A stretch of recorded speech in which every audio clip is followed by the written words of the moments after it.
आप देख रहे हैं जनमत आवाज। विरोध बुरहानपुर जिले में जय सिविल कोड यानी एक समान नागरिक सहायता के समस्त आदिवासी समुदाय एवं आदिवासी क्षेत्र में लागू न करने के संबंध में जताया विरोध।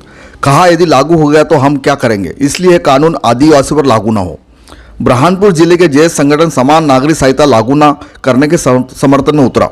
आदिवासियों के इस देश के मूल है। सुप्रीम कोर्ट के अनुसार इन पर ना लोकसभा और ना ही विधानसभा कानून लागू होते हैं। हम भी यही नारा देते हैं, लोकसभा ना विधानसभा, सबसे ऊपर ग्राम सभा। इसलिए नागरिक सहायता का देश भर में अनुसूचित क्षेत्र, अनुसूचित जनजाति, स्थापित अनुसूचित जनजाति और प्रवासित आदिवासियों पर लागू न कर संवैधानिक संकट खड़ा न करने का निवेदन किया है।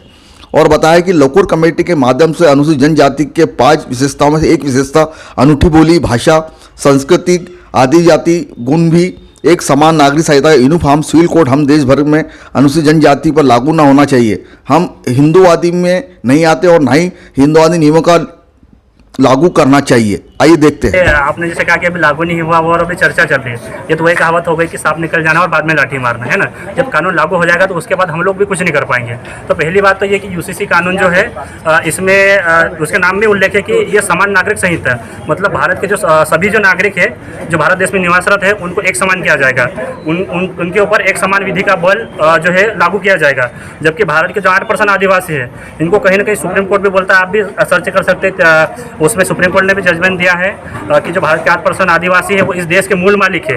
और इनके ऊपर जो है ना तो लोकसभा का जो बिल होते हैं वो पास होते हैं, ना विधानसभा के कानून लगते हैं। इसलिए हम लोग ने एक नारा भी देते हैं कि ना लोकसभा ना विधानसभा, सबसे ऊपर ग्राम सभा।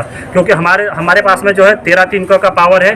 और ग्राम सभा के अंतर्गत हम जो हमारे क्षेत्र में, हमारे गाँव में जो खुद का एक क्राइटेरिया में जो बनता है हमारा कानून बना सकते हैं, जिसके अनुसार हम हमारे गाँव की जो रूढ़िगत परंपरा है, शादी ब्याह, ये तमाम चीज़ें हम लागू करवा सकते हैं। एक यूसीसी में ये चीज़ें भी है कि हिंदू विवाह अधिनियम, ये कि जबरन आदिवासियों के ऊपर थोपा जाएगा इस नियम के अंतर्गत। क्योंकि आप भी जानते हो कि आदिवासी हिंदू धर्म के अंतर्गत नहीं आते हैं। तो इसका साफ मतलब है कि जो हिंदू विवाह अधिनियम है ये आदिवासियों के ऊपर लागू नहीं होता है। हमारी जो शादी करने की जो परंपरा है, संपत्ति का जो अधिकार है और जो पारिवारिक दायरा है जिसमें कि जो बंटवारा वगैरह होता है, ये भी हमारी रूढ़िगत परंपरा के अंतर्गत आता है। तो ये सारे जो हमारा अधिकार है और जो कि हमारे रूढ़िगत परंपरा है ये यूसीसी के अंतर्गत छीनी जाएगी। इसके विरोध में हम लोग आज कलेक्टर महोदय के पास आए।